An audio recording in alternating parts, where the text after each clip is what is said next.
Hello everyone. Here is the summary of the short story The Happy Prince by Oscar Wilde. The Happy Prince is a beautiful statue of solid gold leaves. It stands high above the city. It has blue sapphires for eyes and a ruby on the hilt of the sword. The handle of a sword is called the hilt. One day, a little swallow arrives at the city. He was on his way to Egypt to join his friends. The swallow is excited to be in the city. He finds the golden statue perfect for his nighttime accommodation. But as he prepared to sleep, drops of water fell on his head. The swallow, annoyed, decided to find another shelter. However, as he prepared to fly, he looked up at the statue. The statue was crying. The swallow kindly inquired after the statue. The statue replied that during his life he only knew happiness, so he was called the Happy Prince. He lived in a palace with his subjects, ensuring that he lived happily. So he knew nothing of misery during his rule.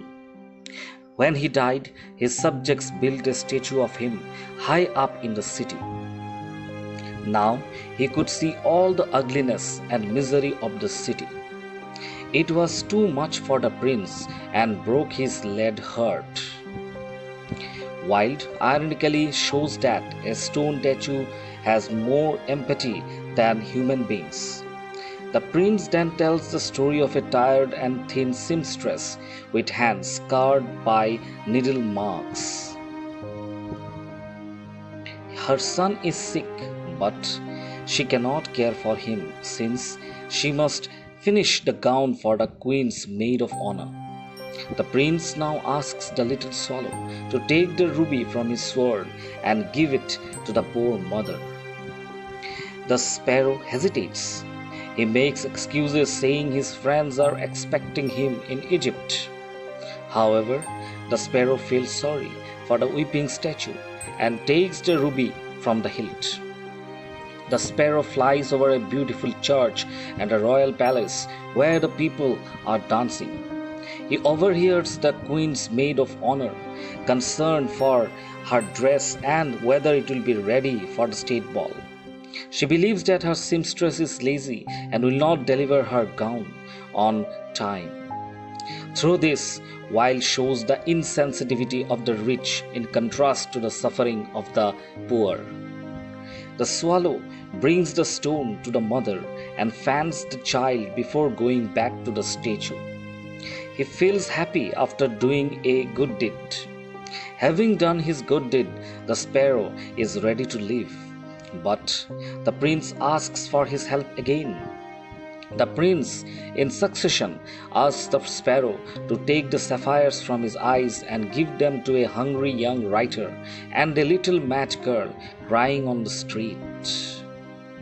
The sparrow cries in protest, saying that such an act would leave the prince blind. But the prince commands him. So, unwillingly, the sparrow takes the sapphires out of his eyes. The statue is now blind. The sparrow had by now grown very fond of the prince and decided to stay with him and be his eyes. He sat on the prince's shoulder and began narrating a few of his stories. But the statue only wanted to hear the stories of the city's suffering. So the swallow told him about the children starving in the street while the rich danced in their beautiful houses. The statue tells him to remove all his gold leaves and give it to the poor. So the swallow removed all the gold leaves and distributed it to the poor. The statue now looked dull and grey. By now, winter had set in and the swallow was unable to keep warm. He knew that he was close to death. So he kissed the prince goodbye. Then he died at his feet. The statue keenly felt the loss of the swallow. His grief causes his lead heart to crack. The next day, the mayor and his councillors were walking by the statue. The mayor, disliking the dull statue, orders it to be brought down. Here, Wilde shows the value that the society places on beauty over noble deeds. They melt the statue, but they could not melt its lead heart. So they throw the heart out onto the rubbish along with the dead swallow. Far away from the city, in heaven, God asks his angel to bring him two precious things from the city. The angels bring him the heart of statue and the dead swallow. God is pleased.